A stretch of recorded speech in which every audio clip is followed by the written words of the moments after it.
Hi, it's Mark from Saphrox Studios and welcome to another Logic tutorial. Today's tutorial is aimed at the beginner, someone who is brand new to Logic, just opened it up and going through various tutorials and finding that they can't find the thing in Logic that they're seeing in the tutorials on YouTube.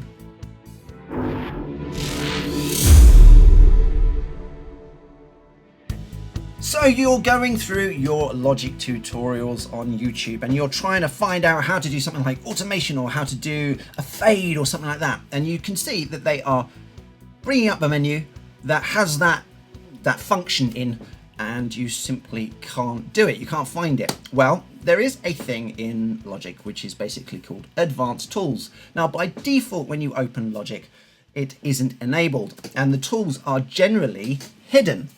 So basically, it gives you extra functionality for destructive audio editing, MIDI capabilities, score editing, just loads and loads of things that are quite cool. Some I don't think are what we call advanced things, but they come under that category in terms of how Apple and Logic have decided to band them together. But automation is probably the biggest one that you'll want to get stuck into, and it simply isn't there. So let's go and take a look at where you can enable them. Now don't worry, they are all there, we just need to turn them on. So we go over to Logic Pro X menu, we go down to preferences, and you can see in that we have advanced tools. So when we go over to advanced tools, you've got show advanced tools. Now just by clicking show advanced tools, you'll see that Logic kind of closes and reopens again, but it shows them in the menus now. It shows you where they would be, but it still doesn't turn them on. So they'll basically be grayed out in your menu lists. So now what we do is we go down to this feature and we say enable all. So you can see it's actually now bringing on these 6 extra functions for your audio, surround, MIDI, control surfaces, score, and advanced editing. So your audio is going to give you destructive audio editing, which is basically your normalizations, your silences, your fades, etc. like that, your various gain changes, some very, very useful things. But every time that you use those, it is going to overwrite your original file. It isn't sort of running through a processor which is then changing it. It's actually changing your original audio file, which is why we call it destructive. We try not to do that. Which is why Logic has been sort of designed in that way.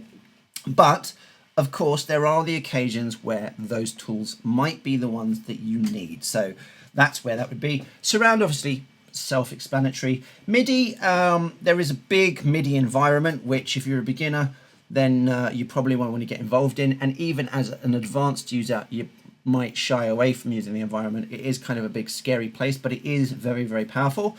Then you've got your control surfaces. So if you're using an exterior kind of controller like this with faders and buttons and knobs and stuff like that, that's where you would be able to get that all working. Your score functionalities for notation, etc., and your advanced editing like beat mapping, etc. like that. All those various things, turn them all on and it's all good. Now personally, I would go with the fact that I would want to turn them all on, and when I need to use them, then I know the tool is going to be available.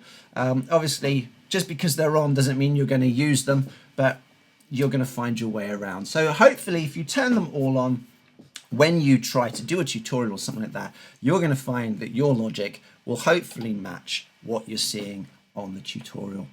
So I hope that helps. I've been Mark, Saphrox Studios. We have a load more tips and tricks, tutorials, and guides, etc. on our YouTube channel. So please give this video a thumbs up. Please subscribe to the channel because hopefully there'll be other things coming out in the future which may be useful for you too. Be great to see you again. Please leave a comment in the comments section below. It'd be great to hear from you. Like I say, I've been Mark, Saphrox Studios. See you later.